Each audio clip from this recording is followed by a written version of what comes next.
Welcome to Science Seekers by SV. In this video, we shall talk about the semi-autonomous cell organelle mitochondria from class 11th chapter 8.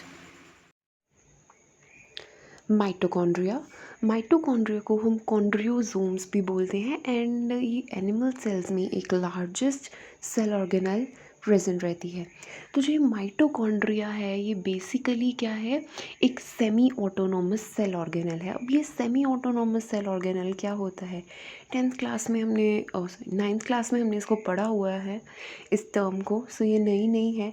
तो semi autonomous cell organelles वो होती हैं जो कि अपना एक DNA molecule रखती है अपने पास, एक न्यूक्लिक एसिड उनके पास अपना होता है एंड उसकी वजह से वो जो एनर्जी का, इलेक्ट्रॉन्स का, बाकी चीज़ों का जो ट्रांसपोर्ट है वो इजीली खुद ब खुद कर सकती है। दैट इज़ वो इंडिपेंडेंट रहेगी as compare to the other cell organelles.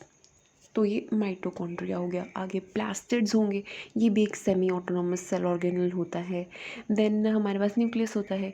तो ये हम सब कुछ आगे डिस्कस करने वाले हैं, लेकिन इस वीडियो में हम माइटोकॉन्ड्रिया के बारे में ही ज़्यादा डिस्कस करेंगे। तो माइटोकॉन्ड्रिया क्या है, ये सेमी ऑटोनोमस सेल ऑर्गेनल है और किस में पाई जाती हैं, किस तरह के ऑर्गेनिजम्स में ये माइटोकॉन्ड्रिया जो है वो पाई जाती है। They are generally present in the aerobic eukaryotes. जो ऑर्गेनिजम्स एरोबिक रेस्पिरेशन दिखाते हैं और साथ साथ में वो यूक्रियोट्स होते हैं, उनके केस में जो माइटोकॉन्ड्रिया है वो पाया जाता है। एंड मेजर फंक्शन क्या करता है ये, इट रिलीजेस एनर्जी।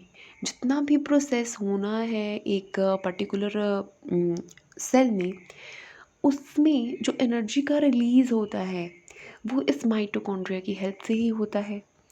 एंड इसी वजह से हम माइटोकॉन्ड्रिया को powerhouse of the cell बोलते हैं।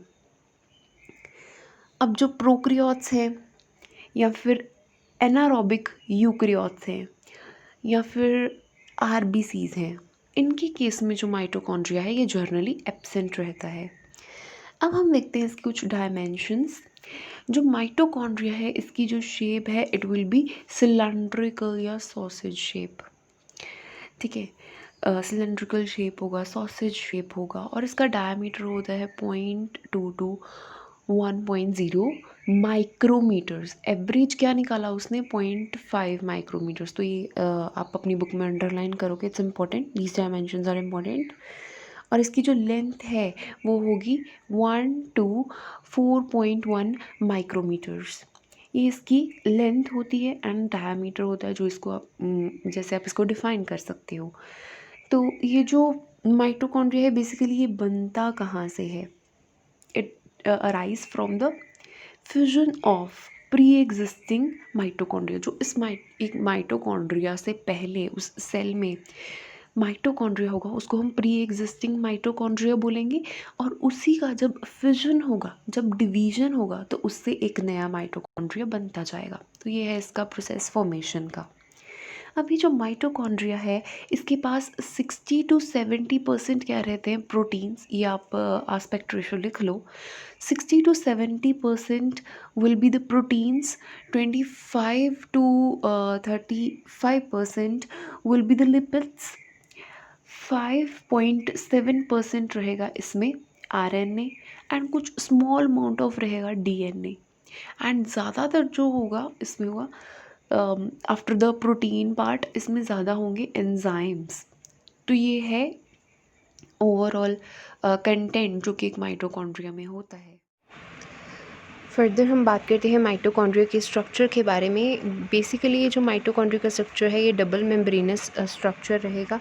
एंड अगर डबल मेम्ब्रेनस स्ट्रक्चर है तो इसमें अलग से एक आउटर मेम्ब्रेन होगा और इनर मेम्ब्रेन होगा। ये दोनों मेम्ब्रेन्स को हम काफ़ी डिटेल में डिस्कस करेंगे।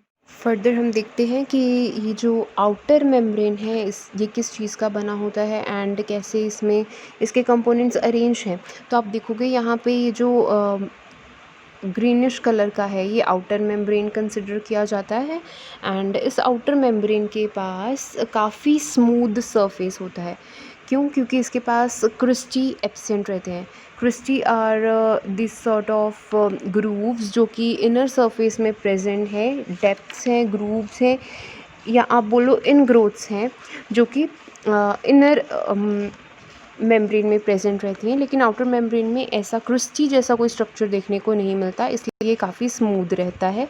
फर्दर ये जो आउटर मेम्ब्रेन है इसमें पोरन्स प्रेजेंट होते हैं जो कि कुछ सिलेक्टिव सोल्यूट पार्टिकल्स के लिए चैनल्स बनाते हैं for their entry and for their exist. यहाँ पे मेंशन है ये जो स्मॉल होल्स आपको दिख रहे हैं, दीज आर कॉल्ड पोरन्स, एंड ये लार्ज सोल्यूट्स की परमेबिलिटी को एश्योर करते हैं कि हाँ ये वाला सोल्यूट अंदर जाएगा और ये चीज़ बाहर आएगी।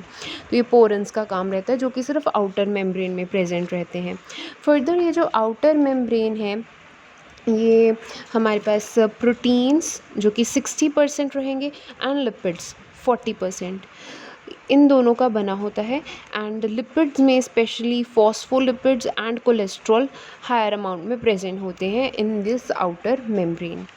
फर्दर ये जो आउटर मेम्ब्रेन है इसमें नंबर ऑफ़ एंजाइम्स प्रेजेंट रहते हैं जो कि सारी एक्टिविटीज़ जो हैं इस माइटोकॉन्ड्रिया में होनी है उसके लिए अपना अपना कंट्रीब्यूशन देंगे। अब हम इनर मेम्ब्रेन को देखते हैं। आप देखोगे ये जो ऑरेंज कलर का है that is outer membrane, and जो ये यहाँ पे मार्क किया गया है, एंड जो ये येलोइश कलर में है that is the inner membrane. तो ये जो इनर मेम्ब्रेन है उसमें नंबर ऑफ़ इनग्रोथ्स हैं, अंदर की तरफ जो मेम्ब्रेन है वो फोल्ड हुआ पड़ा है आप देखोगे, और कितने ज़्यादा लार्ज नंबर में फोल्डिंग्स है ये, तो इनको हम इनग्रोथ्स बोलेंगे। और ये जो इनग्रोथ्स हैं इसको हम क्या बोलते हैं, क्रिस्टी, क्रिस्टी इनको बोलते हैं। एंड इसका मेन फंक्शन क्या रहता है माइटोकॉन्ड्रिया में, ये जो क्रिस्टी हैं ये सरफेस एरिया को इंक्रीज़ कर देंगे ताकि जो माइटोकॉन्ड्रिया में फिजियोलॉजिकल एक्टिविटीज़ होनी है इस इनर मेम्ब्रेन में वो इजीली हो पाए। तो ये इस क्रिस्टी का फंक्शन रहेगा और रीज़न रहेगा कि ये क्यों इन ग्रोथ्स में प्रेजेंट रहता है। हमने आउटर मेम्ब्रेन की जब बात की थी तो बोला था कि ये लार्ज सोल्यूट पार्टिकल्स के लिए परमिएबल है, लेकिन अब ये जो इनर माइटोकॉन्ड्रियल मेम्ब्रेन है ये सिलेक्टिवली परमिएबल होगा और उसमें से भी सिर्फ स्मॉल सोल्यूट्स और मेटाबोलाइट्स के लिए ये परमिएबल रहेगा, ये इनर माइटोकॉन्ड्रियल मेम्ब्रेन। फर्दर ये जो इनर माइटोकॉन्ड्रियल मेम्ब्रेन है it is formed of 80% of proteins and 20% of lipids. Lipids में फॉस्फोलिपिड्स एंड कोलेस्ट्रॉल का जो कंटेंट है वो काफ़ी लो होगा, तो आउटर मेम्ब्रेन में इसके ऑपोजिट था। लिपिड्स में फॉस्फोलिपिड्स एंड कोलेस्ट्रॉल का कंटेंट काफ़ी ज़्यादा हाई था एंड यहाँ पे लो होगा, क्योंकि वहाँ पे 40 था लिपिड्स और यहाँ पे अभी 20 हो गया, कम हो गया, प्रोटीन की रेशो बढ़ रही है इनर मेम्ब्रेन में आते समय।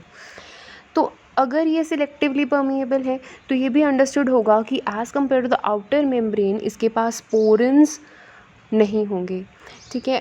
और लेकिन अब कुछ सिलेक्टिवली परमिएबिलिटी तो शो कर रहा है, तो पोरन्स के जगह पे क्या होंगे, कैरियर प्रोटीन्स होंगे, इलेक्ट्रॉन कैरियर्स होंगे इस इनर माइटोकॉन्ड्रियल मेम्ब्रेन के पास।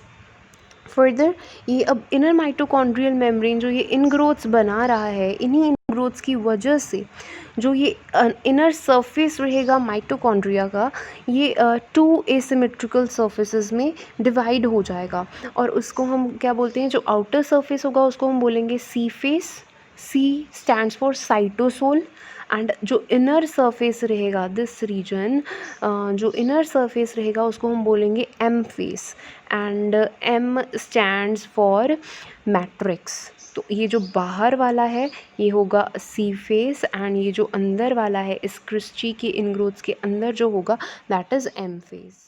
तो अभी ये जो माइटोकॉन्ड्रिया के 2 मेम्ब्रेन्स थे that is outer mitochondrial membrane और इनर माइटोकॉन्ड्रियल मेम्ब्रेन, ये जर्नली पूरे माइटोकॉन्ड्रिया का जो ये ल्यूमेन है उसको 2 कंपार्टमेंट्स में डिवाइड कर देगा, एंड उसको हम बोलेंगे outer compartment and inner compartment. अब आउटर कंपार्टमेंट को और इनर कंपार्टमेंट को inner membrane and outer membrane के साथ आपने कंफ्यूज नहीं करना, मिक्स बिल्कुल भी नहीं करना। ये मेम्ब्रेन जो है outer and inner membrane these are different things, और जो आउटर एंड इनर कंपार्टमेंट है दीज आर डिफरेंट थिंग्स। तो जो आउटर कंपार्टमेंट है हम उसको आउटर चैम्बर भी कहते हैं। तो देख लेते हैं अब इस डायग्राम में कहाँ पे ये आउटर चैम्बर रहेगा या आउटर कंपार्टमेंट रहेगा। आप देख रहे हो ये आउटर मेम्ब्रेन है, this one, this margin, and inner membrane जो है ये इन ग्रोथ्स का मार्जिन जो है, ओके थोड़ा सा नीचे बन गया, तो ये जो लाइट येलो कलर में है this is the margins of inner membrane. तो लेबलिंग से क्लियर है। तो इन दोनों मार्जिन्स के बीच में ये जो खाली स्पेस है, दिस स्पेस, इसको हम बोलेंगे outer compartment. So it is the narrow space present between the outer and inner mitochondrial membranes. और इसको हम क्या बोलते हैं, यहाँ पे मार्क किया गया है इंटर मेम्ब्रेन स्पेस बोलते हैं, क्योंकि दोनों मेम्ब्रेन्स के बीच में हो गया ना, तो इसलिए इंटर मेम्ब्रेन स्पेस बोल सकते हैं, या फिर इसको पेरिकॉन्ड्रियल स्पेस भी बोल सकते हैं, one in the same thing. तो यहाँ पे आपको मार्क किया गया है द इंटरमेम्ब्रेन स्पेस, जिसको हम आउटर चैम्बर या आउटर कंपार्टमेंट बोलते हैं। तो जनरली ये जो आउटर कंपार्टमेंट है, आप बोलो इंटरमेम्ब्रेन स्पेस है, ये क्या है, फ्लूइड से फिल्ड रहता है, और उस फ्लूइड में क्या होंगे, एंजाइम्स होंगे, कुछ एंजाइम्स होंगे, और इसी फ्लूइड एंड एंजाइम्स की वजह से ये जो inner membrane inter membrane space है, ये क्या करेगा, प्रोटॉन्स का ग्रेडियंट बना देता है। जब एटीपी सिंथेसिस होनी है ना इस माइटोकॉन्ड्रिया के अंदर, जनरली एटीपी का सिंथेसिस ही होता है माइटोकॉन्ड्रिया के अंदर, तभी इसको हम powerhouse of the cell बोलते हैं। तो जब ये एटीपी सिंथेसिस का प्रोसेस होना है तो उसके लिए कुछ आयंस चाहिए, और उन आयंस की proper potential, that is gradient भी चाहिए थ्रू आउट द मेम्ब्रेन। तो ये जो इंटर मेम्ब्रेन स्पेस है, इसमें ये प्रोटॉन्स अपनी पोटेंशियल या एक ग्रेडियंट सेटअप कर लेंगे ड्यूरिंग एटीपी सिंथेसिस, और कुछ ही टाइम के लिए for the temporary basis ATP molecules को खुद में स्टोर करके रखेंगे। फिर उसके बाद जब उसका मेन फंक्शन आ जाएगा उन एटीपी मॉलिक्यूल्स का, वो इनर मेम्ब्रेन की तरफ मूव इन करना स्टार्ट कर देंगे from this inter membrane space. So this was about the outer compartment. अब चलते हैं इनर कंपार्टमेंट की तरफ, जो इस माइटोकॉन्ड्रिया का कोर होगा, दिस कोर, अंदर वाला पार्ट, उसको हम क्या बोलते हैं, इनर कंपार्टमेंट या फिर इनर चैम्बर। तो ये माइटोकॉन्ड्रिया के कोर को रिप्रेजेंट करता है। जनरली ये जो कोर है, दैट इज़ दिस पार्ट, ये मैट्रिक्स के साथ फिल्ड रहता है, और मैट्रिक्स क्या होता है, एक dense semi fluid gelatinous substance होता है, उसको हम मैट्रिक्स बोल देते हैं। जनरली ये जो माइटोकॉन्ड्रिया में मैट्रिक्स रहेगा, ये आपको यहाँ पे मेंशन किया गया है, तो ये जो मैट्रिक्स रहेगा ये लिपिड्स एंड प्रोटीन्स का बना होता है, एंड एंजाइम्स में काफ़ी ज़्यादा रिच होता है। और अब ये इनर कंपार्टमेंट के जो एंजाइम्स हैं वो amino acid and fatty acids के सिंथेसिस में और उनके मेटाबॉलिज्म में हेल्प करते हैं। फर्दर इन मैट्रिक्स के पास आप देखोगे यहाँ पे ग्रीन कलर के डॉट्स बने हुए हैं, दिस, एंड उसको रिबोसोम्स मार्क किया गया है। तो यहाँ पे क्या रहेंगे, मैट्रिक्स के अंदर रिबोसोम्स प्रेजेंट रहते हैं, जो कि 70S के होते हैं। जो प्रोकैरियोट्स में पाए जाते हैं रिबोसोम्स, वो वाले रिबोसोम्स इस मैट्रिक्स के अंदर रहते हैं।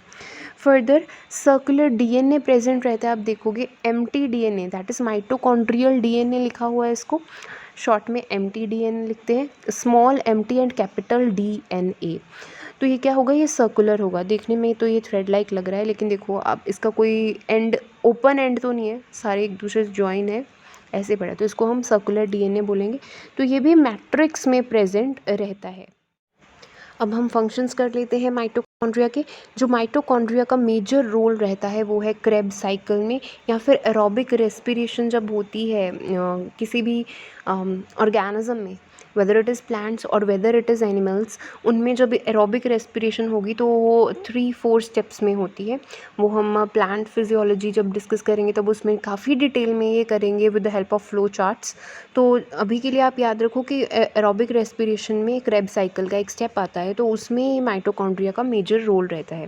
माइटोकॉन्ड्रिया में ही ये साइकिल पूरा कंप्लीट होता है, जिसमें कि ऑक्सीजन को यूज़ करके carbon dioxide and water as a product release out किए जाते हैं। तो रेस्पिरेशन हो गई पहला फंक्शन।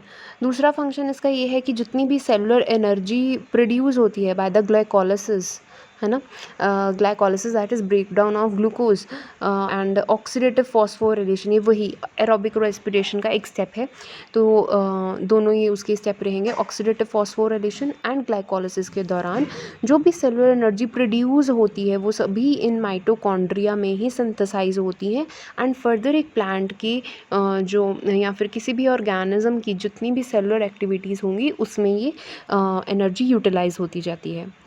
देन थर्ड फंक्शन क्या है, जो फैटी एसिड्स का सिंथेसिस है, अभी हमने ऊपर पढ़ा in the case of inner compartment matrix में फैटी एसिड्स अमीनो एसिड का सिंथेसिस जो है वो इस माइटोकॉन्ड्रिया में होगा।